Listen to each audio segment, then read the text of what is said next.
In the night, they followed a mountain torrent in a wild gorge cloaked with mossy rocks, and they rode under dark grottos where the water dripped and spattered and tasted of iron, and they saw the silver filaments of cascades divided upon the faces of distant buttes that appeared as signs and wonders in the heavens themselves, so dark was the ground of their origins.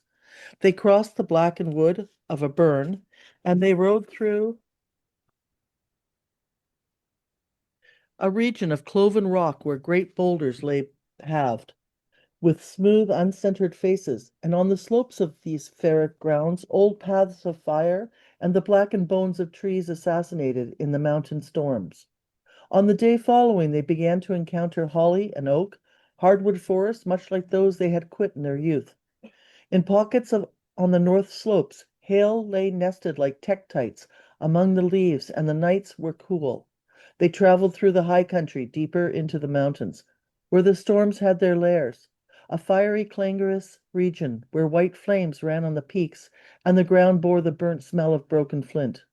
At night, the wolves in the dark forests of the world below called to them, as if they were friends to man, and Glanton's dog trotted moaning among the endlessly articulating legs of the horses.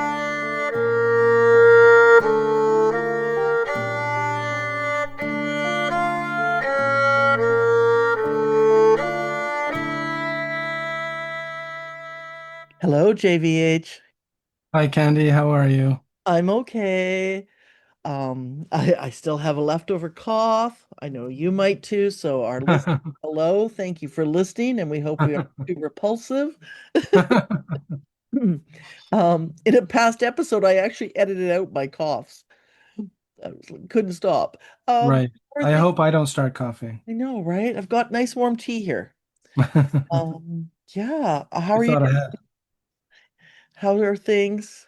Things are good. Things are Good. good, except, yeah, I'm also a little bit under the weather. Yeah.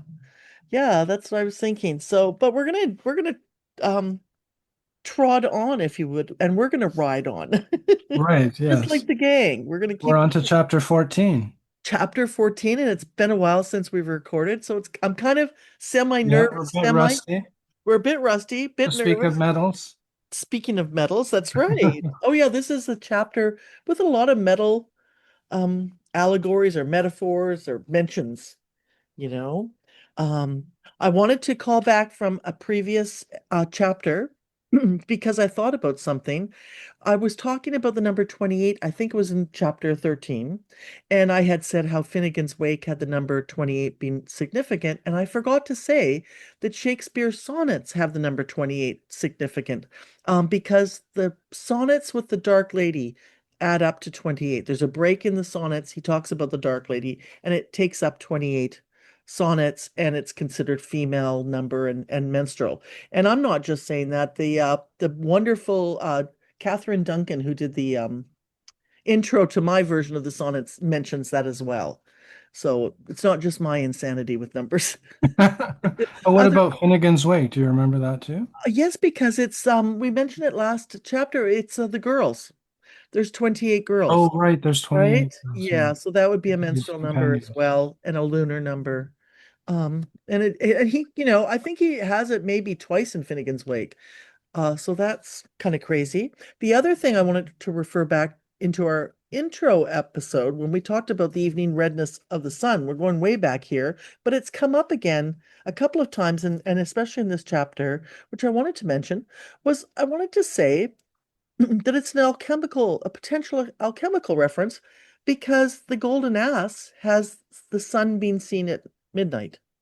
In, Right, yes. yeah. So I just thought, oh gosh, we shouldn't let that slip by. And I think I'm pretty sure you have some ideas about that. You Yeah, know? well, when you said that, that made me go back to my copy of The Golden Ass by Apuleius, and I found the passage that you were referring to when the narrator like kind of is, transformed back into a human being after being a donkey the whole way through the novel, and then he's initiated into the Eleusinian mysteries, Mm, and so. In a kind of italicized part of the text at the end of the novel, the narrator says the following: I approached the very gates of death and set one foot on Proserpine's threshold. yet was permitted to return, wrapped through all the elements. At midnight I saw the sun shining as if it were noon. I entered the presence of the gods of the underworld and the gods of the upper world, stood near and worshipped them. So that's Mm, narrator. So there's the sun at or the noon at midnight and the sun. right. So Excellent. yeah. Excellent.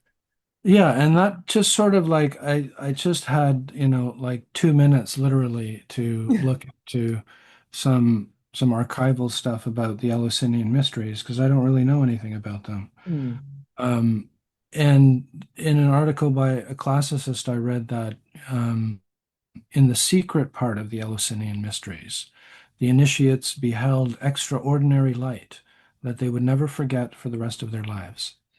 What else they saw is the subject of modern controversy, and then it was claimed that the sort of the guide to the initiates, who is called the Hierophant, and we know the Hierophant from the modern tarot deck. right. Yes, we The do. Yeah. So that's a great reference to that word. A lot. Yeah, and the Hierophant in the Eleusinian Mysteries, their power was to make the sacred appear. So to That's, make the gods of the underworld and the gods of the upper world appear and to make that sacred light appear to the initiates. yeah, So I thought that was kind of cool because, that got me thinking of the title of the novel, right? It's yes. meridian and blood and evening redness, and it's redness, it's the idea of red. So it's in the title, it's color, right? It's a kind of chiaroscuro type of color, maybe like a light Absolutely. and a red or something, like a white and a red. Yeah, well, you know that so many people who draw, if fan art of Blood Meridian, they go crazy with the black and red. They make it often the artwork looks like Red Dead Redemption game, right? They really Right. focus on that. Yeah, the sun dawned at midnight. How far away from that is the evening redness in the west? It's not that far away, really. Yeah. And of course, the sun in midnight would philosophically would be a metaphor. We're in darkness. We don't know who we are. We don't know what our purpose is. That light comes to us and gives us direction. You know, um, Bohem, he saw a light. He saw it's not unusual for people who had moments that they felt really changed their lives, were a kind of an awakening, that they perceive through the world they're having a moment where the light changes. And Bohem had pewter in his studio, I guess his lab. He was That's practicing. right. Yeah, the Yeah. famous story. Yeah. And he saw the light, excuse me, rather unusually in his room, and it provoked a transcendental experience. There's a writer, Daniel Quinn, and he goes back in his memoirs to say how he wrote a kind of speculative fiction, and it was almost like anthropology of he would use these interesting situations like a talking gorilla, or the Dachau that World War II we actually lost, like a speculative fiction. And he Oh, had a okay. wake up call too. He had a wake up. He was in a province town in the autumn, and the light on the leaves just woke him right up. And Huh. you can find there's several accounts I've read where people had that strange kind of waking up from a visual experience. Right. That's really, really interesting. I guess, mystical experience is a type of experience, and experience is kind of, I mean, it can be taken as something subjective so that, I can't confirm the initiate's revelation of Yeah, sacred light, right? that's right. Well, But I experience is also like the invisibility of one person to another. Like, mm, I can observe your behavior and record it and make it predictable or probable or whatever. mm, But I can't really ever gauge what you're going through. And very that's true. experience. And sometimes we laugh at people's account of transcendence, right? Sometimes it sounds funny to us. It could be like a joke or something. But look at Alex Gray, the artist. He does psychedelic art and he has lots of light and blackness. I know when I was initiated into Hinduism, one of the techniques was called light, and Hmm. it was to guide you to see light inside of yourself. So all of that is a very interesting thing with the with some of these references in the novel that we're finding and thinking about. And Well, and red this, must be kind of big in this chapter too, right? Because there's a Mercury mine, so Cinnabar has to be around somewhere. oh yeah. Yeah, that's I wish I knew a little bit more about that, but you're right. It's definitely Mercury's in this chapter. So are mules. If we're talking about the golden ass, that's the other funny part about That's this. a great point. Yeah. Yeah, there's two parts in this chapter to deal with mules. So we're going to get into that. We're going to talk about the chapter. We've done our fix it job of thinking about the previous episodes that we wanted to address, and in this chapter happens to be two significant events to do with mules or asses, if you prefer. Uh, Right. Yeah. And the yeah, kid rides on a mule before he gets a horse. correct, correct. But So yeah, so it's a neat chapter divided into two. Like, I mean, it kind of takes up not like immediately, like not like a kind of caesura of action like we saw in between was it 12 and 13? yeah, you know what? You just reminded me. We forgot to add on our fix it. We're talking about the Eleusinian mysteries and the sun at midnight. But you in your notes to me, you've I want to remind you that you were talking Oh about yeah. we had Yeah. broken up the novel in my theory. I was looking at the novel as 24 sections, which is fair, but the actual chapters of the novel are 23. And before we were talking about that the novel could break between 12 and 13, but you had a great thought.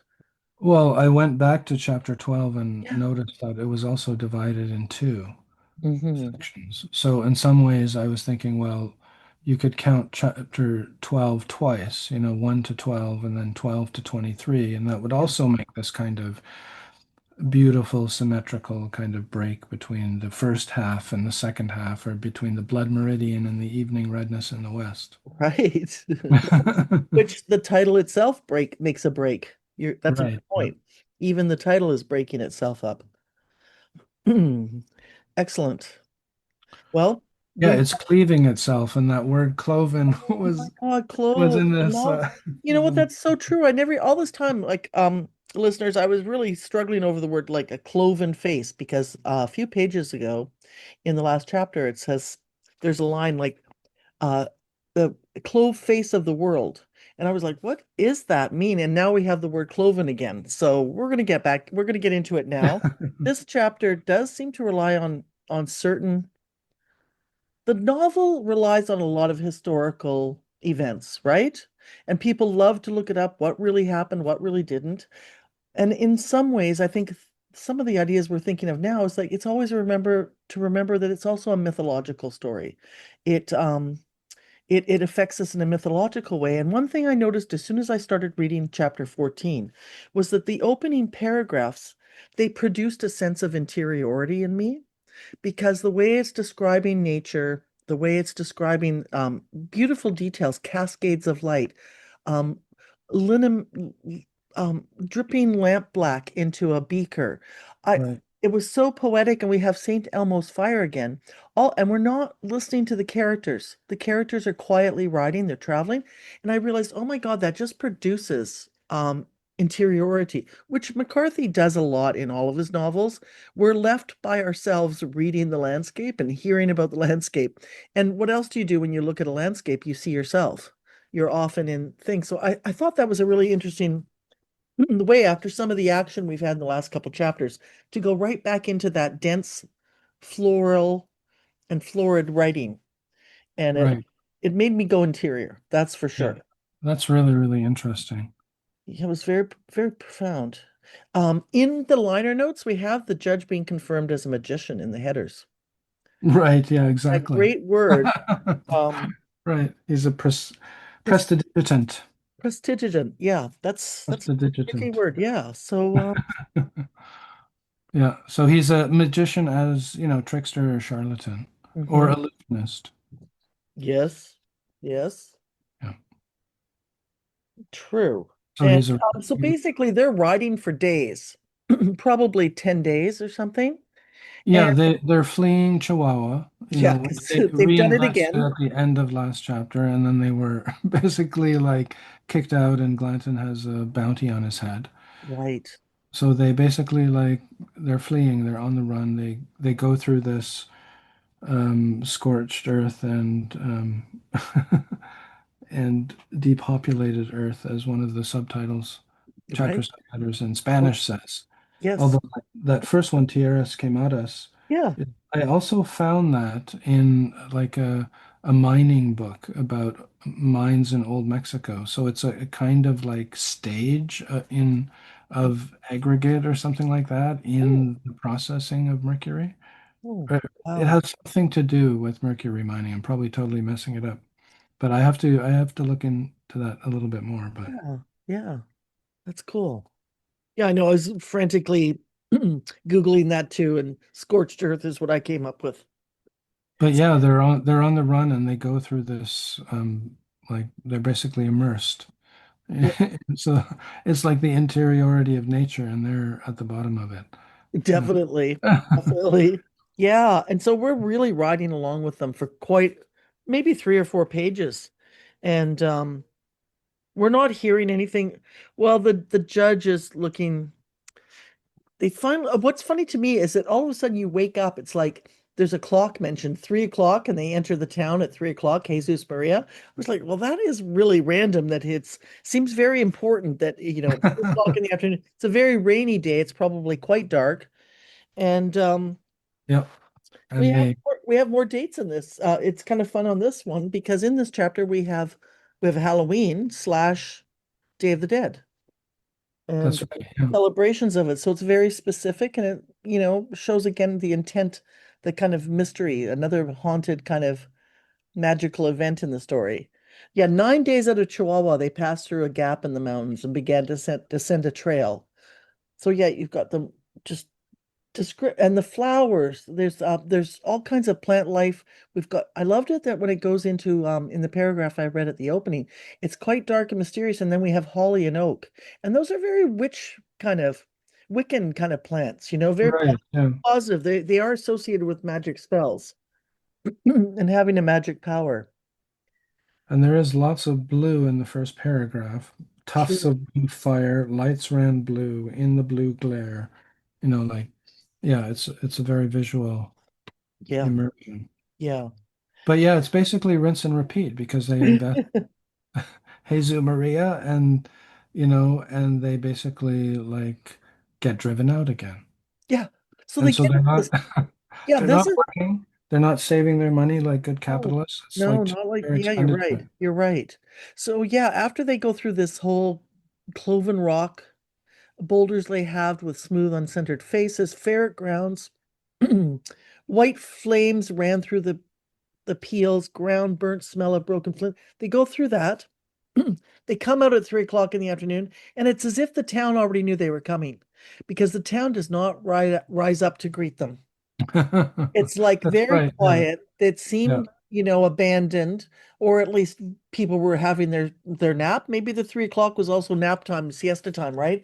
Because it's pretty quiet, and they just start rousing up. I love it that they're just like the judge goes into this kitchen of this hostel and finds people. He goes, "You've got to make us food." Throws coins around. So they still have money, but they're definitely not making money. They're They're not just working. yeah, they're basically just spending everything that they made Yeah, in Chihuahua from that massacre in chapter 12. yeah. And so they're not really working, they're not doing anything, they're just kind of adrift and they're just like repeating like it's sort of so this is like the lawless frontier. Yeah, yeah, definitely. There's also something interesting that happens because we're still in the first couple pages of this chapter. Um, at the beginning of the book, the kid seems to have done some initiation. He seems to have influenced, at least to the narrator, he's influenced the rest of the gang because at the beginning, the kid is described as a fairy book beast. And at some point here, they see the few of them all traveling, and they're all described as fairy book beasts. And That's that right. that is such a very specific combination of words. It's, we've talked about this before. If you were the editor, when you say, "Are you sure you want to say that Yeah. again?" It's like you've already said that. But And no, it's the third time because old Ephraim, the blonde bear, correct. who runs off with one of the Delawares, is also described as a fairy, or like rising out of the swale or something, as Right, like like a a beast. So in a beast of similar, fairy tales. Yes, yes. And again, that reminds us we've got a mythological reading of this book, not just not just historical. Definitely not just historical. Well, yeah, history is like, the fertilizer Yeah, yeah. for the art that grows out of it. Yeah. So somehow they managed to get some food and they find a bodega. I like it that it's run by a man named Frank Carroll, so we get an identity in there. And they start cooking for these guys and um there's finches hung in small withy cages and green and brassy parrots. They look like fairy book beasts. There's exotic animals and and Glanton finds a person who looks like a gnome. So just all of this while you're reading and trying to get caught up that they're going into a town, you do start to feel like this is not the cities that they're from. This is not the. They mentioned that they travel through land of forests that they would have seen when they left when they were kids. They Right. grew up in these types of forests, and they've returned to some of the similar landscape, but they're in a different world. I don't even know if they're in the real world anymore. They seem pretty separated from It's, reality. I mean, you mentioned fairy book, and it is like, I could liken it to like a medieval quest narrative. And like, I do really like Mm.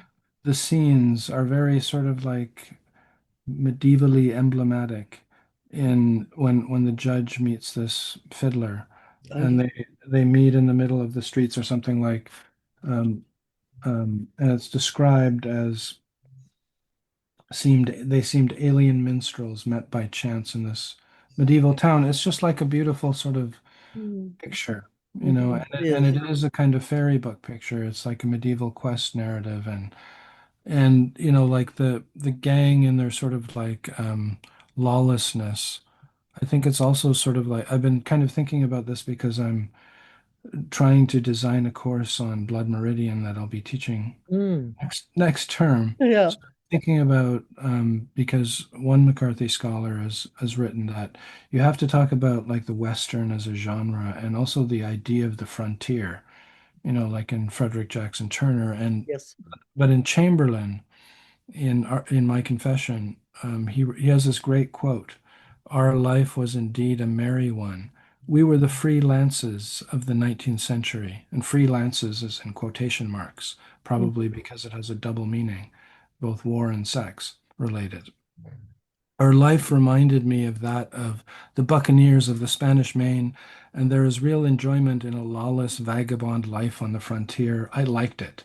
That's Chamberlain, right? And Yes. it's sort of Yes. like I don't know, like again, Yes. like as real individuals, like Mm. the Clanton gang and the judge are obviously like reprehensible and horrifying, right? Like there's no like there's nothing likable about them.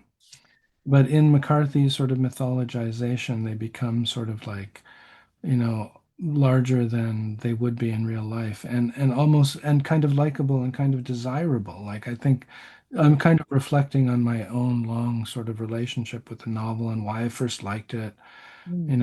I thought it was just like pretty awesome that somebody could write like this and write about this and kind of with impunity, and so that's sort of like I don't know, a different kind of frontier, like a vertical frontier, like Oh wow. Yeah. Matthew Malcolm would say.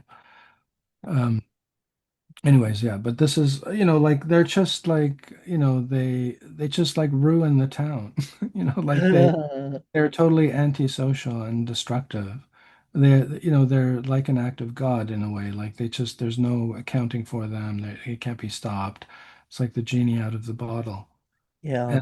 And so they're just like kind of repeating over and over again. Like they're just sort of on this sort of, they've been overtaken by a death drive and they're on this sort of like line, just this line of flight that leads to death or something like that. And that's the evening redness in the West too. But they're just like, they have no thought for tomorrow.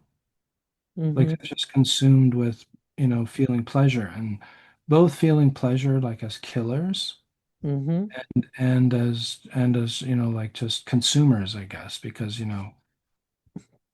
there's a lot of eating and carnivalesque scenes of like overindulgence and like of all kinds, like eating, drinking, obviously, and like when women appear, they're often prostitutes. So there's like lots of like Mm-hmm. um, sex outside marriage, So Yeah. it's all kind of like this all of this is kind of wrapped up in the idea of the frontier or something, and I don't know. It's interesting you should say that because I forgot I had been reading this. You know, sometimes you just find someone's dissertation online, right? About blood meridian or something. You can really, it's almost impossible to read because they're massive, right? But I was reading about Turner and that he called it the meeting point between savagery and civilization, which I think McCarthy has that in this book too, right? And Right. that there's the whole the rebirth, the sins of old Europe, the idea of perennial rebirth put in here, and that where all of this Western stuff happened once, but it also happens all the time, and then we also create this mythology almost like we're jealous. This is me saying we're almost jealous of their freedom. I remember someone, kind of talking about how terrible the gang was and everything. This was probably on the old forum, and someone said, "Yeah, but you got to remember they're having a blast. These guys are having like it is debauchery, but they are having it's off-putting, but they're actually like they're having fun." Yeah. And The- sometimes maybe not some of those rotten days where they're riding forever, but they're having this kind of this fun. I was thinking about the rebirth, and you mentioned sex workers, certainly. And there's a lot of partying in this chapter where they find all these women, and they're described rather. The narrator is pretty sexist. He kind of describes them as garish and almost like a baboon or something. I oh yeah, yeah. And yeah, that is such a weird It's well, thing. the I don't know narrator if is not we're gonna get to there yeah, now, the but narrator's it not is one of the really best people in the world. Whoever's the voice of McCarthy's using it is pretty judgmental. We've gone through this with the First Nations and the portrayal of indigenous peoples, right? Sometimes the words are terrible. There's definitely a racist and sexist tone to some of the narration. yeah, like it's an animalization of women Yes. by comparing them or Oh, yeah. comparing their makeup to the rumps of baboons or Right. Right. something like that. Excuse And me. then that they're looking luridly like coy, Yeah. like transvestites in a madhouse. So there's this weird like gender confusion or gender dysphoria in this Mhm. sentence. Like just this weird like I don't yeah, it is very masculine and homosocial and kind of patriarchal or something or like Yeah. I don't Yeah. know, but Something. also Something. Yeah. but like I don't know if I should say that because like I mean I feel like I don't know this for sure, but McCarthy has written about what maybe we would call transgender people, like True. tripping through the dew and Suttree, like Suttree calls, let's say, her by a masculine name, like and that's sort of like as a sign of respect or something. But it's hard to determine whether or not tripping through the dew was, a gay man, a drag queen or whatever, or like a transgender woman or something like Right. that. I certainly don't feel Cormac McCarthy is speaking But then there's like all the way to Debbie in uh in you W.C. know, Fields, yeah. For sure, where that's a very good portrayal. I think she's one of the most interesting characters he's ever written. I could read more about her in The Passenger, right? So I do so think McCarthy, I feel like he must have known like definitely, definitely. transgender or drag queens, right? Like Yeah, transgender people are drag queens. yeah, And like so and like, like tolerates, because he seemed kind of an open guy, right? Like he seems kind of conservative in a lot of ways and obviously like very problematic and did terrible things like or made a terrible mistake anyways with yeah, yeah. But he's a writer and he seemed to embrace the fact that to be a writer, you might not want to be a judgy asshole in your social life. He certainly, his friend that we listened to on the Knoxville newspaper video said that, it was like get the bottle out, here we go. And they were, he was hanging out with working class people and down to earth people, not yeah, so ivory I tower. don't want to say that that sentence like is patriarchal like some like as if I have some kind of moral purchase or something on the author or anything like that. I don't want to say that, but I just think it's weirdly obsessive about gender and it's like it is misogynistic in the animalization of the women and but it's also weirdly like that it almost kind of reminds me of Judith Butler's sort of theory of gender performativity, like Right. luridly coy, like transvestites in a madhouse. I don't know. It's like it's also like anti. trans, whether you think transvestites or transgender. So it's Right. misogynist, anti-trans, and yet it's sort of like not, like it, and that's the cloven part of it, I think, for me, like, anyways. Yeah, that's good. I mean, I'm not like losing sleep over it. I would call it sexist, but that's me. But because when you describe the woman as having a butt face because she's got makeup on, the thing is there's a kind of a morality. I don't feel that that's McCarthy per se. I feel it is the narrator, and it definitely feeds into again, putting the reader on the line. I bet there's people who read that and don't find that offensive at all and think, oh, I know that woman that she does look like a ha ha ha, looks like a baboon butt, right? I can see people thinking they don't like makeup. They're Puritan. They think makeup is garish or something when women wear it. However, the transvestite, the thing is, there's a reality that they might have been transvestites. They may have been men in drag. It's very possible, and you're going to Oh, make some of the me. sex workers Yeah, in, some of the sex workers could have been. But the second part is that I was going to say about the rebirth was, of course, can you imagine? There might have been people who got pregnant in that situation. Those sex workers could have gotten pregnant from the Glenton gang. And yeah. that's just mind-blowing to me that you think about that, and the reality is that they could have kids out there in the world. Well, like, but that's really interesting that you said that to me because there's also kind of, and this happens at the end of the novel with the encounter between the now man, the man Mhm. that the kid grew up into, and Elrod, the 16-year-old bone hunter or whatever he was, like, Right. or bone collector, I Yeah.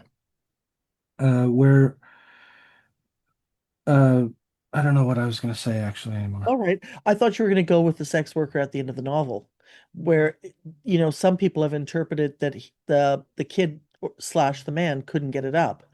And because of the phrase that she said, that's where I thought you were going. So we won't even go there right now because that wasn't where you were going. I just assumed that's what you were going to say. It'll come back to you. We're both a little bit under the weather today. And you know what that gives us? It gives us an opportunity to do a fix it on our next episode, right? Cloven sort of, yeah, moment. Cloven, yeah, a cloven thing, yeah. Real non I keep sequitur. hacking away here. I'm so sorry to our listeners. And my tea is sort of helping, sort of not helping. Um, So one of the chapter subtitles that kind of gave me a shudder, and I still don't really know hmm, where it's from or where McCarthy got it. Is this phrase in Spanish? I'll just say for now, like, and I don't know if I'm probably not pronouncing it at all correctly, but cazando las almas, which I put into Google Translate, oh, which came up, hunting souls or hunting of the souls or something like that. So that reminded me again, like maybe this is where I'm trying to get to or something. That reminds me of this moment where the judge sat alone in the cantina. He also watched the rain, his eyes small in his great naked face. hmm, He'd filled his pockets with little candy death's heads, and he sat by the door and offered these to children passing on the walk under the eaves, but they shied away like little horses. I mean, that sort of links to this chapter subheading about hunting the souls, because here again we have the judge as like a devourer of children. hmm, Um, as well. And so like that to me is that also like kind of relates back to that passage about the women because like where I think I'm trying to go with the idea anyways is that like the novel is really like in terms of elision, the elision of gender, it's very homosocial, right? And almost homoerotic hmm, in many ways. Like, as we'll see the judge like has maybe a kind of homoerotic relationship with Jackson.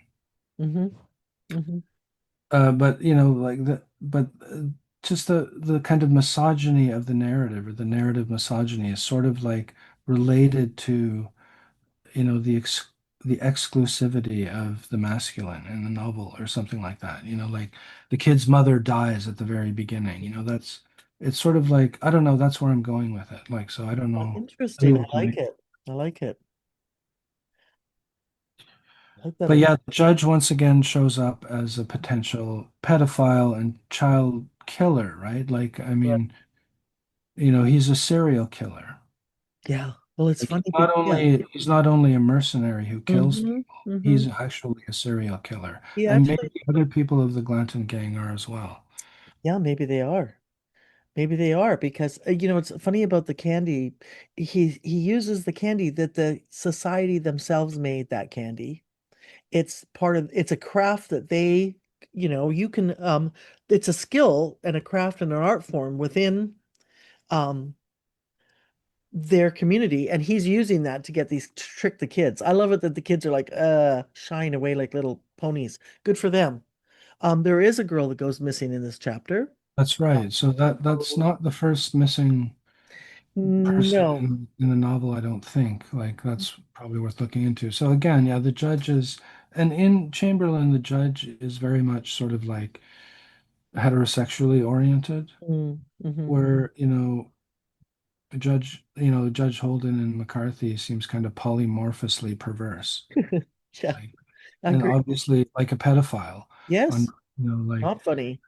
so yeah, the literal judge, I Yeah, guess. Like yeah. again, I kind of want to, for me, like I have to read the judge as a figure, right? Like a Mm-hmm. rhetorical figure. Then as an allegorical figure, it has two sides. So the literal side of the judge is the one we're talking about, but there's the other side of the judge, the judge's mask that the allegorist wears or something like that, to assume the guilt and the shame of his nation. Mm-hmm. Mm-hmm. Because this is like a kind of an attempt at the great American novel. And all it does is show, like in chapter 12 especially, the kind of the horror of it, right? Like, and um yeah, we can get to this later too when we talk about the word suzerain that the judge uses in one of his conversations with Toadvine. But the judge does kind of figure in this novel in different ways. So like when I see the sort of medieval tableau of the judge and the fiddler dancing in the square, Mm-hmm. that's like to me, the good judge, right? Like Right, right. the the sort of lawless as artist or something, this kind of modernist romantic sort of idea of the artist living at the frontier of bourgeois society or something like that. Right, right. And when he makes the gunpowder, I mean, Yeah, we there's something yeah, heroic about that, right? And totally. like as an artist and as a scientist and Mm, maybe even as a theologian, like the judges like has interesting things to say and critical things to say, but then the literal judge is just, this walking horror. right. Well, maybe this first part of this, this is broken into I don't know how many quite a few sections, I think. But that very first part really is all about we're not getting to know it comes to up to the part where we start to see the judge in action when he gets food.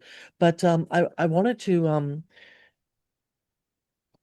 say that we again in this chapter there is the nice judge that he can dance and he's counting. Remember, I think he takes ladies out and dances at the party again tonight in this chapter, and he's very in tune with music.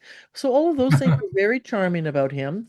And but then when it goes into the later part of the novel or this section, we actually start to really be confronted. It's probably some of the most quoted dialogue in the novel over the years that I've seen when he does talk about Suzerain and how he talks about drawing in his sketchbook. Um, that it gets pretty crazy. We start to really see his way of thinking is quite challenging. Yeah, that part happens in the second half of the The chapter. second half of this chapter. Um, Another kind of weird moment, and maybe it goes back to sort of like what I was kind of alluding to before, that there's some kind of queer relationship between Judge Holden and John Jackson. Hmm. And which what maybe like in literary terms kind of like repeats with a sort of like a grotesque difference, Hmm. the relationship between Queequeg and Ishmael and Moby Dick Hmm. to a certain, like in a certain kind of weird sort of way, I guess, intertextual way. But at the end of the first section, they, of course, like Glanton takes a fit, right? Which McCarthy draws from Chamberlain, but in Chamberlain, Glanton kind of has like a momentary fit, where he gets so like drunk or whatever, and he's like yelling at his men that they're going to hell and they're sinners and all that. And then he starts shooting wildly. And what was kind of funny to me was that Chamberlain says that some of the Canadians in the party were shot, in the leg or something like that. Well, they're So disposable. and then Judge Holden does kind of like overtake Glanton and kind of restrain him until the fit passes. But Glanton takes a fit.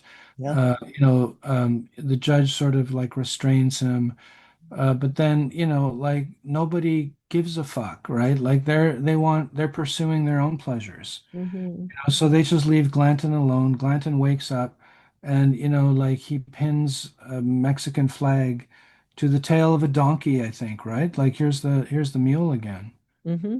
I think. And, like he's basically Yes. like provoking the Mexican citizenry. And then the citizenry finally gets fed up, right? And they start shooting, right? And a Yeah. bunch of the Americans are killed, and of course, Glanton and everybody else has to leave town. Hmm. You know, once again, like the same thing repeating over and over again, Yeah. Well, it's and funny when nothing really happening except for that. But then, when they kind of regroup finally, like in a safe place, mm, the judge notices that Jackson is missing, yeah. and he keeps like inquiring, again using the racist term, right? Right. Like he says, "Where's Jackson? Where's Jackson?" over and over again, except he uses the racist term. Hmm. Hmm. Like, which I find like totally weird, like he has this weird kind of, again, Jackson isn't really a friend or a lover to him. Like he may have sex, they may have sex or whatever, but Jackson is sort of like a symbol or something to the judge. Like, Mm, the judge needs him for some fucked up, mm, purpose of his own, right? And it's interesting that Chamberlain calls Holden an intelligent beast. mm, And McCarthy makes his Holden into an intelligent beast, and warns about intelligence in the epigraph. And we talked about that.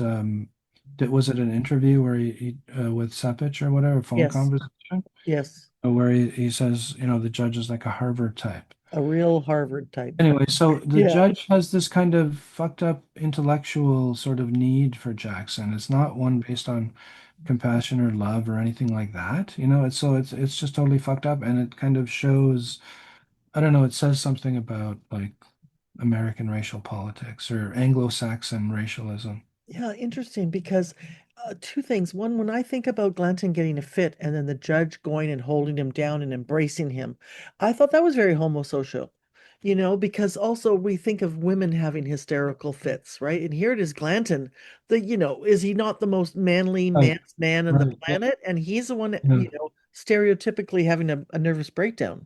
yeah, that's Yeah, it's amazing. alcohol induced, but it's still, and then he is embracing him, which is important to remember for later on in life. And then, yes, the judge being concerned with Jackson, I had the impression because they find him naked. We don't know what happened to him. Yeah, that's There, right. there is Yeah. some feeling of like he doesn't want his men, Jackson, to be treated badly. He doesn't want him left to rot.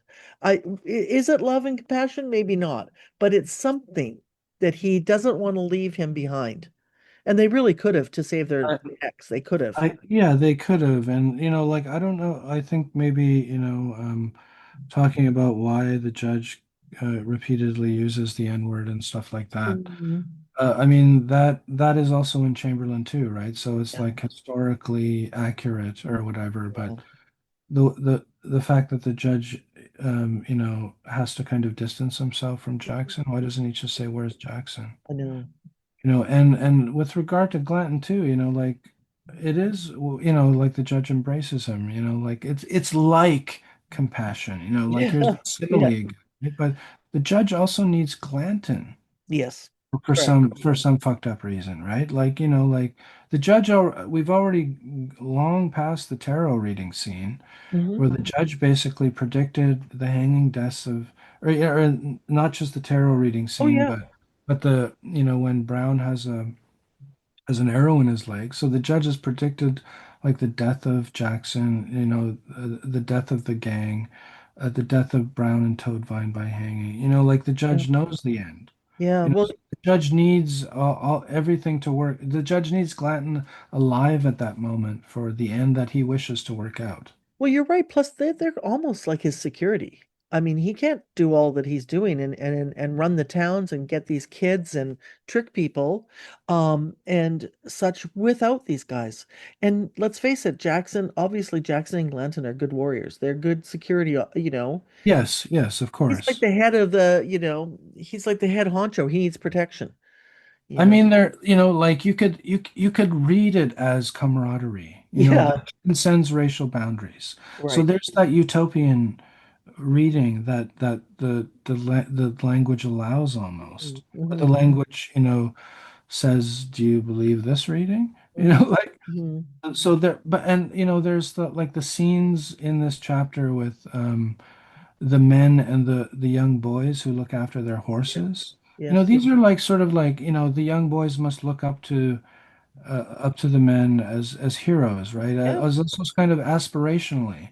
When you're a child, you're basically trapped in the realm of necessity, and all you wish for, you can never do because you're controlled by people, who are physically more powerful than you. Mm-hmm. So they look at the men and their lawlessness as aspirational or something. Yeah. But I guess that does get me back to the point of you raised the possibility that the Glanton men had been leaving children behind, possibly, Yeah. right? And those children would be orphans. Yes. And what I kind of wanted to get at with like the man and Elrod was this idea of orphans, right? Because Mm. Elrod and his brother are orphans. The kid man was an orphan, is an orphan. I guess you can be an orphan as an adult. Sure. Like there and the narrator says something about, that war leaves orphans. And Mm. we could even, like we'll have to when we get to it, there's the judge's sort of like quotation of King Henry V, you know, something about, the Dauphin, uh, you know, for the, something about the Dauphin and like scorn for those unborn yet, right? Because, the Dauphin's scorn to King Henry V resulted in the losses of the French army, right? So all of those men left behind children who would be orphans. Again, so like war and orphaning is also kind of like a huge concern in the novel. Yeah, that's interesting. And that might even lead them to feel as if they are entitled to treat those kids any way they want. Which brings us, we're thinking about these children. There's several children in that are part of the scenery in this small town. You made me think of something, going back to that sense of interiority in the beginning of this chapter. There's descriptions that pull you back also more than just landscape painting or a photo, but pull you to map topology. There's a couple of words like the way that we look at the flowers and the plants, we pull back so far from them that they're described as gingham, which is very strange. A feminine description. Certainly, you're not thinking, even if a man was wearing gingham, Yeah. it would be plaid. And then there's a mention of a rimlands, which is a territory theory of that the in Europe about all the land around the interior of Europe would be called rimlands. The heartland is not what you're protecting the rimlands. I thought that was a very interesting military thing to say. Who could And Mm-hmm. this guy Nicholas Spikeman's theory was about rather than the USA, but he was saying who controls the rimland rules Eurasia. Who rules Eurasia controls the destinies of the world. And then it's significant to the blue with haze, backs of beasts, Devonian dawn, where he describes these mountain ranges like beasts, the backs of beasts rolling. And that is also a very big image in maps of the serpents in the ocean of maps. They Right, didn't know what else right. to put on the map, so they draw, I don't know, or they thought those were Hmm. that. And to the kids again, we're talking about fairy book beasts. So Yeah. there's an interesting transition in this chapters about here we have the fairy book beasts. And I happened to read, I happened to be taking a little class online class with Arthur Versluis, who I really admire. If anybody gets a chance to read his books, I highly recommend him. But he was writing about fairy, and he said fairy has a root history of fey, fee, fay. It's the same root as fate, fated, fame, fable, prophet, and prophetic. Fairy is an enchanted domain, magical realm, and a separate fairy kingdom. It is supernatural, existing both in our world and beyond the natural world. Time passes differently. Our world is changing and fast, but listening or reading a fairy tale puts us in touch with the other world kingdom. The Old English word for fairy is connected to word, where the word weird comes from. Weird is what happens when we're fated.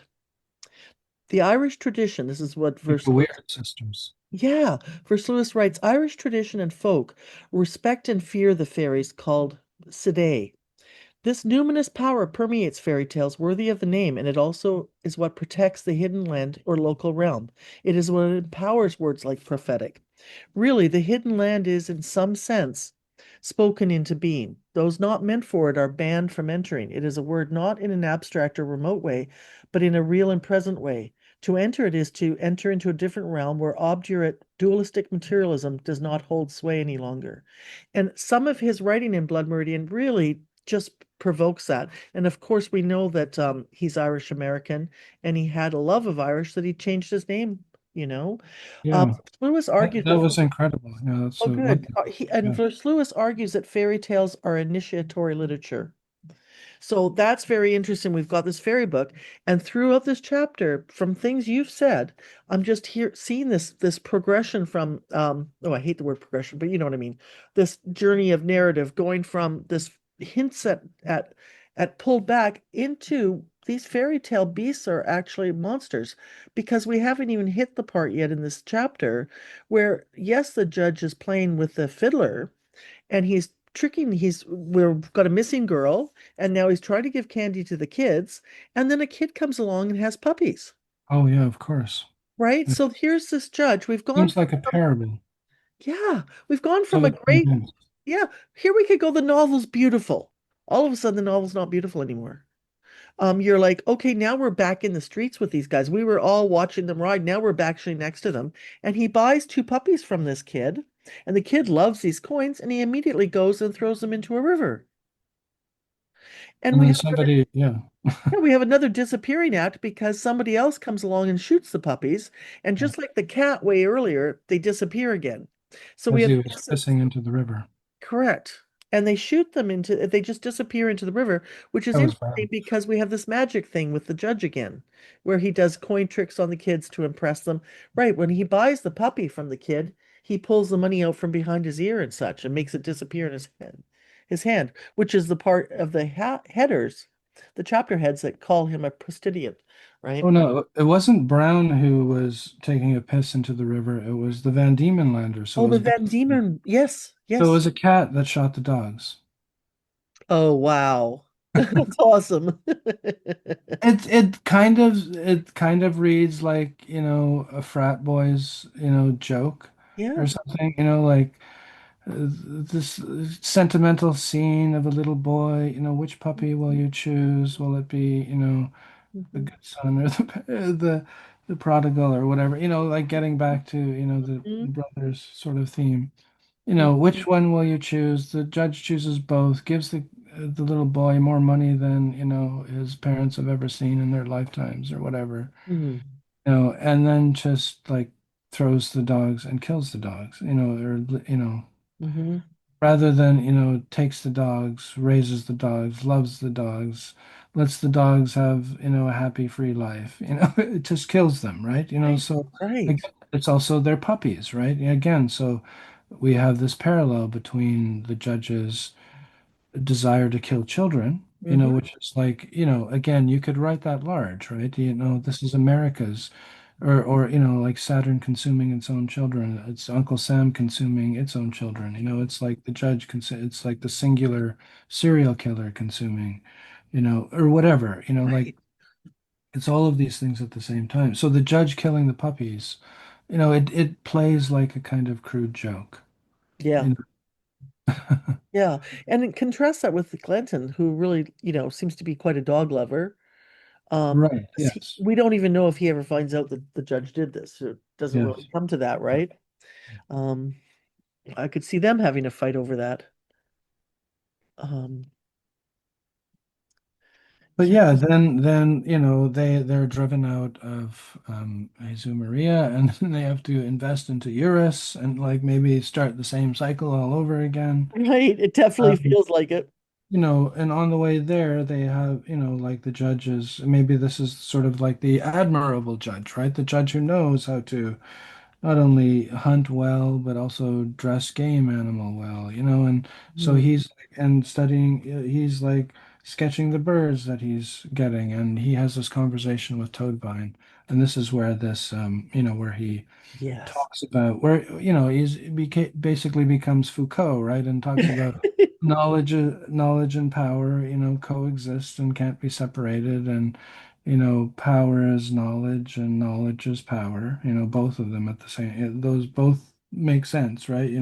Where he talks about, whatever in creation exists without my knowledge exists without my consent, you Mm, know, and he nods toward the specimens he's collected, and he says, "These anonymous creatures may seem little or nothing to the world, yet the smallest crumb can devour us.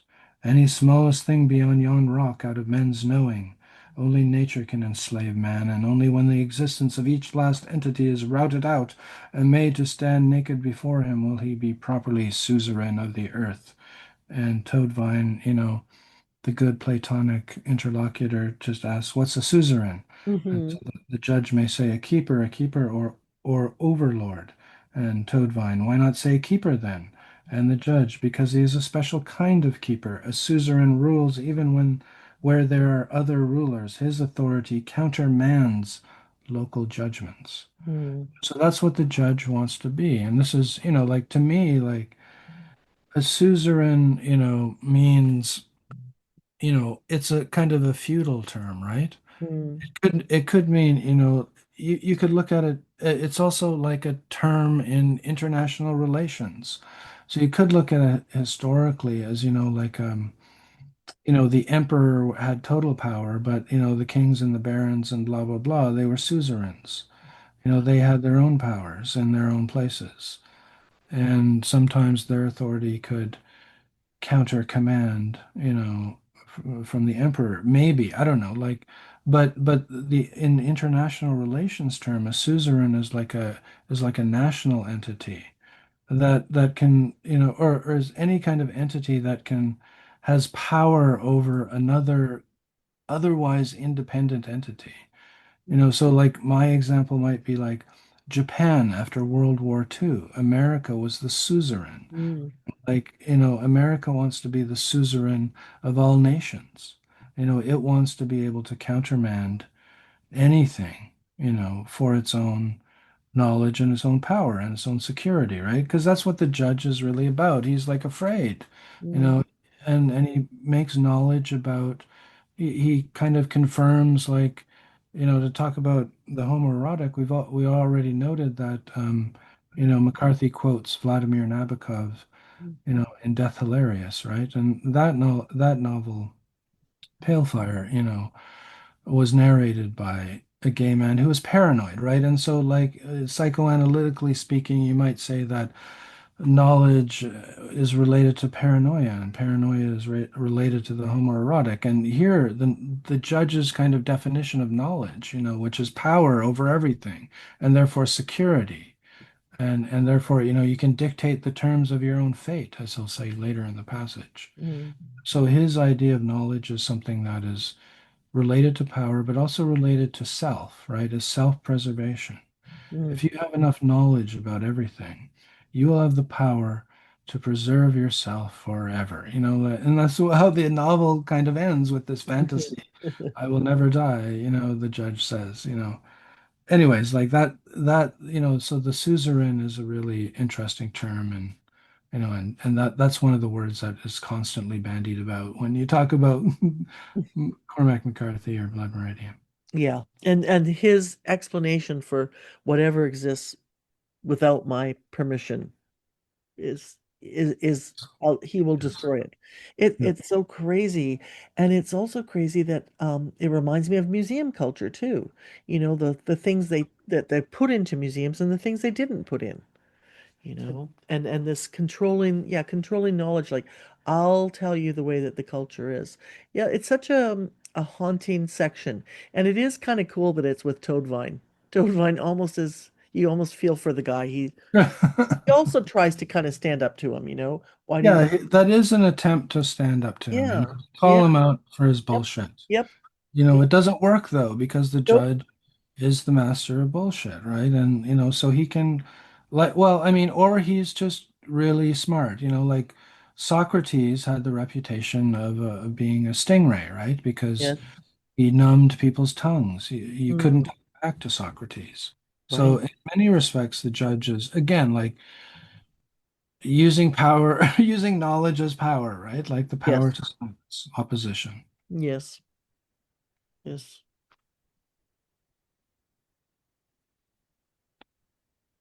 What else happens in the novel? So much Well, else, I'm sure. Like we could call this chapter Dead Dogs because that. not Yeah, only the that's how puppies, the party ends at in yeah, your house. yeah, is that there's a second part with there's a mirror. So there's a mirror of Glanton with one donkey, one mule, Right. which I think you had pointed out that Chamberlain had him dragging around an American flag. Oh, that's right. Right? I sent you that painting, right, for Yeah, yeah. discussion. That was like, I think Chamberlain painted that during the Mexican War. Okay, and So it they were was like dragging the American flag. before his adventures with Glanton. Yeah. And that was like it was like the celebration of the end of the Mexican War in a Mexican city. Mm. And there was a Mexican riding a donkey with the American flag. Uh, So that right. was sort of, again, like I guess if you're patriotic, these things are Yeah, enraging. yeah. Like So yeah, so Glanton, yeah, he disrespects the Mexican flag, right? In his thing. You know, that just reminded me a side story. My grandfather was in the Second World War, and we had this great picture of him. Um, so he was a grunt. He would basically like Saving Private Ryan, came off those boats onto the Mhm. beach, right? And he had a bayonet in his gun. He didn't talk about it very much, but he had an incredible photo where they had taken over this town in occupied town, and he and his company, his fellow soldiers, they took a Nazi flag and they wrapped it around their waist like a skirt. There's like four or five of them standing together, and they're like posing like Right. women with this Nazi skirt, this Yeah. swastika skirt, and it's so amazing. Like It is they've done a amazing. similar thing, right? Yeah, It's like, the desire or the need to humiliate the enemy, correct, to assert correct. one's um, pride, which may have also been like hurt in the war, and stuff like Yeah. that. But I certainly could feel proud of him for that. I was glad Yeah. because who Yeah. doesn't love a Nazi flag being Yeah. mocked? No, no, no kidding. Who wouldn't want to punch a Nazi? Full permission for that. Yeah, exactly. One thing that I kind of liked in the larger context of McCarthy's sort of like work is like Yeah, this mention of like they forded the Yaqui River, yeah, and I noted this sentence: Yaqui Indians in loincloths who would be hired for their labor. yeah. I thought that was like a interesting sentence in relation to the crossing, actually, Mm, because like Quijada is Yaqui mm, and or Yoem, or like I don't know there are Yaqui, I think, is an older name mm, for an indigenous people, mhm. but like Quijada was a real historical figure, and like he lived on his ancestral lands, but his ancestral lands were like in the sort of like capitalist nation of Mexico, Mm, was not owned by the Mexican government as it was in the Glanton King's day, but owned by, the Randolph Hearst, right? It was the yeah, Babacoa Ranch, right? So, but like the way Quijada puts his working for the Babacoa Ranch is like, well, it's like he has to mediate all of these like larger relationships that he doesn't want there, like, or like he doesn't need, like, he doesn't desire Hmm. either the Mexicans or the Americans, right? Like, and he says that, Hmm. explicitly. Hmm. So, but he has to live there because that's his ancestral land. Right. So he has to deal with these people. So, like, his politics is a politics of mediation. I have to deal with you, so because I have to be here. Okay? I'm Hmm. not leaving. I have to be here. You feel you have to be here and you have more power than me. So, like, but I have to be here, so I will work for you. Hmm. So, like, he has agency, Quijada. Hmm. But, in this sentence, in loin clause, who would be hired for their labor is very passively constructed. Who would be hired for their labor? They have no agency. They're not the subjects of the action in the sentence, right? Who would be, and there is no action. It's conditional. Who Hmm. would be hired for their labor, right? So they have no agency in this sentence. And I find it interesting in relation to Quijada, who demonstrates agency over and over again in the crossing. Right. Anyways, it's just like, again, sort of like the kind of colonial gaze on the quote Yep. unquote Indian, Hmm. and like as Gerald Visner has said, like the Indian doesn't exist. It's a colonial simulation, and a simulation that has real effects in the world, but a simulation nonetheless.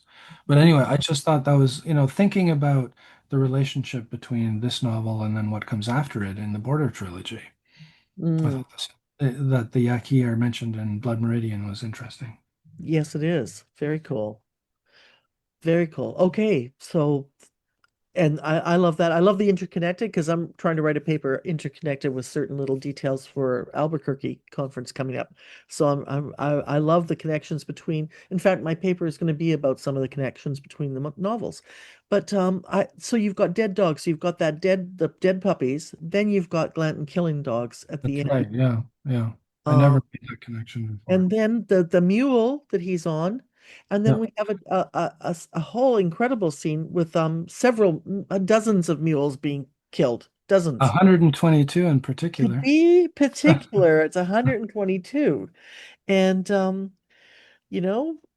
he says they go down the mountain. There's switchbacks at the beginning of this chapter, and there's switchbacks with the mules too. So it's kind of Interesting. interesting. Yeah, it's kind of interesting. Um, and then Crisscross. and the narrative, they look down the cliffs of these mules climbing up, or yeah, I guess they're climbing up, and they see that they're in rows going back and forth, eight at a time, 10 at a time, eight at a time, ten in tens and eights. Right. I That's right. Yeah. did, yeah. So I did That do was a crazy scene. yeah, I did a little math equation that you can go five times uh eight times nine plus 10 times five equals 122, or eight times four plus 10 times nine equals 22. Because I was like, how interesting that he put that specific division into the into that description. Yeah, he usually likes 7 or 8, or Yes, sometimes 6 or 8. yes. But but Eight, here it's 8 and 10. yes, yeah. Eights and tens, and that it works out even. So I Yes, guess that we have two main towns in the chapter. We've got yes, Jesus Maria that they invest and then are kicked out of because of yep, their partying. yep. And we have Eurus, and I think I was wrong. They're not kicked out. Oh, They they're get not. a contract and they leave. So Okay. there, that last scene of Glanton and the judge, again, very cinematic Western type of feel, like the judge all in white and Glanton all in black, and the boys bringing their horses, and the horses' breath in the morning, and it's all very beautiful and cinematic and amplified again, right? Like it's as if they're fairy book heroes, but actually they're Yes. fairy book beasts. Yes. They're the monsters, and I don't know. I guess this is a book without any heroes. Yeah, I think you're right. And we have another date, December 2nd, 1849, entering the town. So I guess when you enter town, you do figure out the date of what day you're on. You're not so concerned, perhaps, while you're traveling. That could be the significance of the dates on one way. But Well, the Feast of Las Animas is November 2nd, maybe. I don't know, like what it was in it 18. does say November 2nd, I believe, well, it's first or second. It can be both days. So that does mean that Halloween would be the day before. Maybe they got into town on the 30th. 31st. Yeah, but it can be Day of the Dead. It has 2 days. They are they have different purposes. Which is kind of cool. And then December 2nd. And that is amazing because he does follow a timeline and there's a kind of Does, yeah. a realism in it, which is Yes, really interesting. exactly. Yeah, it's kind of fascinating. Yeah. It's Um, very Joycean in many respects, like Ulysses was, every second of that 24 hours or whatever was like tell me accounted about for in the novel tell me because he about was it. so rational Yeah. Tell me about it. Because Jesuit. I'm still rereading. I've knocked off I'm getting there, but then I'm also reading Finnegan's Wake once a week, right? Oh my So I'm God. like in the deep thick of it. It's crazy. Something that the judge had hoped to quote, lay clear of was almost entirely at their door in a carnival underwritten with the mood of festivity and growing ugliness common to gatherings in that quarter of the world. Like, what the hell? I mean, that's the description of it. I just love it though that it's like we're getting snobby over here, that it's like there is a growing ugliness common to gatherings in that quarter of the world. Again, I do not think that's a very nice way to talk about things, but it does match the mood of the novel. Well, and the Americans are the contagion of the ugliness, right? Like Right. they come to the town, which otherwise, I don't know, like if it's not like obviously like wherever you go, people are gonna fight. Maybe I don't know. Maybe I shouldn't say that, but like the Americans coming are not they're not welcome and they're horrible, horrible people, Right, right? right. So I felt excitement but at the they're the bringers of the ugliness. But correct. yeah, They it's like are. They are. like yeah, and here the word carnival is mentioned, and like their behavior is like upending everything, right? And so Mhm, it's mhm, carnivalesque in the medieval sense that Bakhtin saw in like Rabelais and mhm. all the other medieval writers I've never read. That'd be fun to read. But it's like still it's a spectacle, right? Yeah. Like, it's hard we have to constantly be aware that, the beautiful language is amplifying these horrible monsters and into what seems like heroes and that we can attach our desires to as readers for, freedom and the fulfillment of desire, like it's if That's that's the aim of literature, like to give us a substitute desire or a satisfaction to our unfulfilled desires in life. That's, I guess what Freud would say about literature, anyways. yes, definitely. What about drinking pulce? I love Yeah, that I mean, I, I alchemy in just there. literally my eyes were on that word. And like, there's so much in the chapter we're missing, and therefore we can only do injustice week after week or episode after episode. And it shows how this one is there's a lot happens in this chapter. I mean, where and maybe that's why the timing, having the dates really helps because there's a lot going on. And I kind of went down a rabbit hole. There's like a trend, a rebirth of Pulce Is being there really? yeah, It's like artisanal by its nature, isn't it? Like you have to, isn't it kind ferment. of like you Yeah, can't really like have a factory. no, I think you're right. I think it is something that different societies, different towns, different villages, and to this day would still do it. There's a tourist industry though to go and have pulce, but it's Okay. certainly I have not seen it being marketed to United States or Canada because I think it would be it's fermented agave, and certainly already tequila is such a huge business. Yeah, it was originally for sacred rituals and spiritual persons drank it. It wasn't for everybody. That would also tie into its limited artisanal um, recipes. And it's a sap rather than the mezcal. And it's a Okay. cooked heart of the agave plant. And it goes back at least a couple thousand years. So it's kind of amazing. Oh, there was something really cool I found. Is it an intoxicant or an alcohol It or is. is it? Oh, absolutely. Okay. Yeah. And because it was oh God, this is going to tie in with my grandfather. I had found a little rabbit hole that there's a movie that Hitler made a financed a film about the drink because he was obsessed with supernatural, right? Just like Raiders of the Okay. Lost movie. You know the Raiders of Right, the right. Lost? Yeah, the Yeah. Nazi esoteric. Correct. So he was obsessed with health, alternative foods, vegetarianism, and pulche has a high content of iron and phosphorus and other beneficial vitamins. So the sacred practice with the health food had intrigued Hitler. That's Well, just side nothing. not to turn this Yeah. beautiful discourse into a farce, but I think I was just watching on Jimmy Kimmel how there's a theory that Hitler had a condition that gave him a micro penis and undescended testicles. Oh, wow. Yeah. So Wow. Interesting. No, always turn it again. There's no problem with laughing at Nazis and making fun of them. I since, think it's a good thing. since he lacked one, he Also wanted to interesting be the because, phallus. oh wow, because one of the big stories in the last few years is the small penis of Jeffrey Epstein and Donald Trump. That Right, yeah. they're like little knobs or something. I mean, it's gaggy to even think about them having penises. And Um, there's also something satisfying in finding, you know, fault with those hmm, morons who can, like easily destroy your life, yes, destroy your savings, yes, your investments, yes. your health care, Mm-hmm, your food mm-hmm, access, food mm-hmm, security. Yeah, mm-hmm, fucking morons. mm-hmm. We have another repeat. The judge does a pirouette dance move, and we had it with the juggler family. They had a little animal that does a spin. Right, yeah. And like it's funny, I don't know, I was like teaching something out of Walter Benjamin's The Arcades Project, and I came across a passage. So this is like it's mainly about 19th century France. Okay. But I came across a passage, from somewhere from in the 19th centuries by some French guy in Paris talking about the quadrille, right? Which is the dance that is mentioned twice in the novel, that the first scene and then the climactic scene. And the quadrille like was described as something for the extremely vulgar.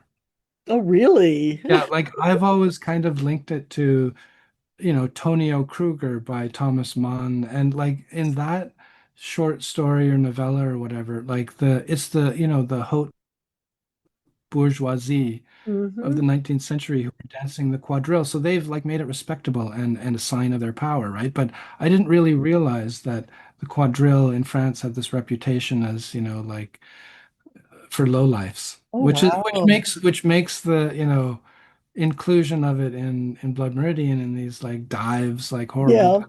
Yeah, That makes total sense it now to does. me. It Like, I mean, does. it's not just about Tonio Kruger, it's about, historical accuracy. Uh, yeah, very cool. Very cool.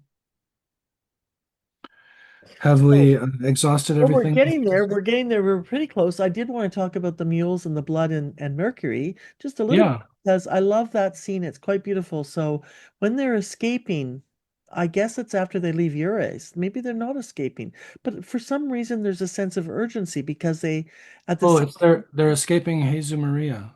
they are, and they run Yeah. into They're being shot out of town, so they're in a hurry, and these yeah. like mules are going up the mountain that they need to go down or something like that. Right, and we didn't mention that what happens is Glanton basically starts getting them, forcing them off the cliff.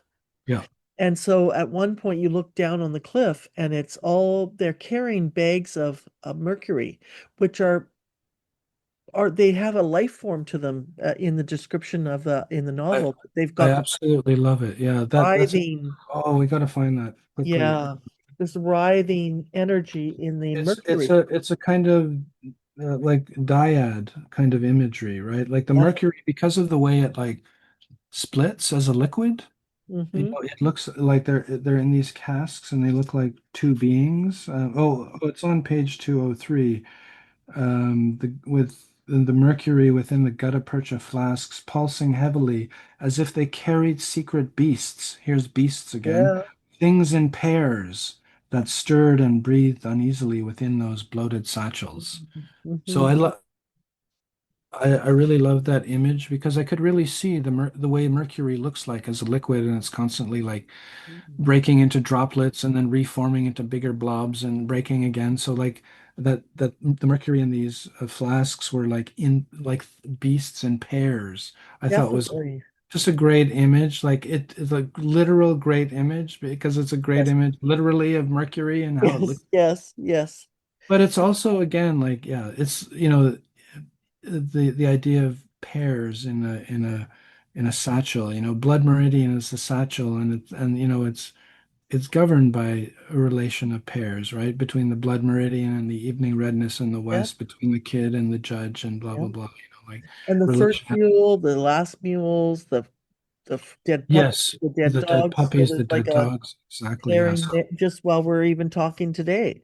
yeah. So the Mercury, very yeah, Hmm. and there's more. There's a lot of references to alchemy too in this chapter. There definitely is. And the blood and the mercury themselves being spilled, like the dead mules, broken open on the mountain, on the cliffs, as well as the mercury looking down and seeing that blood and mercury. There's a Yeah. connection alchemically between mercury and blood because when you heat up mercury, it turns into a red, I think, quite a red, and it moves like blood.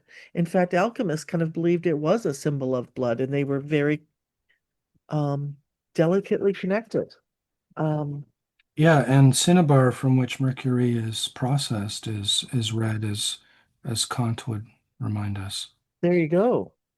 There you go. I was thinking I'm of, reminded of that phrase from Frankenstein where the Christoph you've seen I Frankenstein, did, right? yeah, we watched it, Yeah, yeah. where the Christoph Waltz character says, one night with Venus and a lifetime of Mercury. Oh yes, I thought that too. Because we were getting ready to do this episode, I was like, I have to remember that. Yeah, like Venus, and we have the sex workers, and life. That's right. Yeah, we have the Mercury. That's Yeah, hilarious. Yeah, it I is wonder if hilarious. that's also, like intentionally put together. Definitely. Um, well, I've got Edward Kelly's book on alchemy. It's really fabulous, and it's got cool little artwork, and definitely he talks about blood and mercury being together, and he says nature transmutes the elements into mercury just as sulfur transmutes the first matter. The nature of all metals must be the same, and nature cannot develop anything out of a substance that is not in it. So particle physics figured that out 400 years later. But these guys knew that, what we have here and what we make, that's why they believed you could transfer. If everything's made from the same particles, you could turn it into each other, Right. you know? Yeah, And we had a lot of images of sulfur in the first half of the novel, and now we've had this amazing image of mercury and blood. And that's right. sulfur is male and mercury is female. Okay, I didn't know the gendering of Kind of, them. yeah, I guess, And the uh, sulfur and mercury are also, quasi concepts in Burma, right? Like his alchemical language, and he's trying to turn the language of alchemy sort of into like a theology or a philosophy. Like, Hegel thought of him as the first philosopher. So like his ideas of mercury and solider, or however you pronounce it, and sulfur, that these traditional like alchemical substances are turned like into kind of, you know, ontology or something. Yeah, definitely. I mean, we're not even getting into the humors. There's like a whole Renaissance humors things, but I'm glad you mentioned Bohem here because, um, what comes up with him is, of course, I think this relates to, it's more than just the quote at the beginning of Blood Meridian, his book Aurora. And the title of Aurora is Aurora. That is the day spring or dawning of the day in the Orient, or morning redness in the rising of the sun. That is the root or mother of philosophy, astrology, theology from the true ground, or a description of nature. I mean, certainly you could mix some of those things up and relate that to Blood Meridian. I mean, the literally, you know, the the day in the Orient, which would be that would probably be the east The East, yes, yeah. going from Boehm. So it's just interesting to me that it really alludes to it. I Yeah, yeah, in a kind of like um what's that figure? Chiasmatic like way, yes, like sort yeah, because it's Burma is the east and Blood Meridian is the west. So yeah. it's almost like the rise and the fall of a certain kind of literary epoch or like, Mm-hmm. like mind of Europe, as T.S. Eliot might say, or I'm just kind of thinking like even more specifically a Baroque allegory, right? Because Burma Right was back to from the it. 17th century and and Blood Meridian is a kind of, neo-Baroque sort of allegory. Yes, it is, and I love what we've talked about that in the past. It's still haunting me the discussions we've had of that in the past, and it certainly comes up now when I think about this title. And like you said, chiasma, um, it definitely is. It's like a mirror. Yeah, it is pretty cool. Very cool. Uh, Maybe for next time or for some further time, I will have to look more and do some kind of thinking more carefully about the figure of paradox. Mm, Because, like the sun at midnight or the noon at midnight in Apuleius or whatever, and maybe the paradox of the title of the novel, which can be resolved if you read it historically, like through this, that the blood meridian is, the Anglo-Saxon and the evening redness in the West is mm, the indigenous folk of Turtle Island or whatever, like that's not paradoxical, right? right. And that could be thought of as, the judge's Anglo-Saxon racial white supremacist kind of discourse, but it could also be taken as, I think, Hmm. these are like the different levels of the allegory. Hmm. Could be taken as a paradox, right? The noon at midnight, what the hell? That's a paradox. I know. And so we're talking about paradoxes. Yeah. But like irresolvable ones are the most interesting kinds. But I don't feel like prepared to talk about paradoxes. Well, we'll work on some. We got time. We're only on chapter 14. And I guess we'll both try to look into that. You've got me intrigued now about that. It's weird because you contrast it with that title of Aurora and the morning and the Orient, the dawning in the east to redness in the west, and then you think about Moby Dick being water, the element of water, and here we have the element of sand. He hasn't taken it too far of an opposite from some of his inspiration.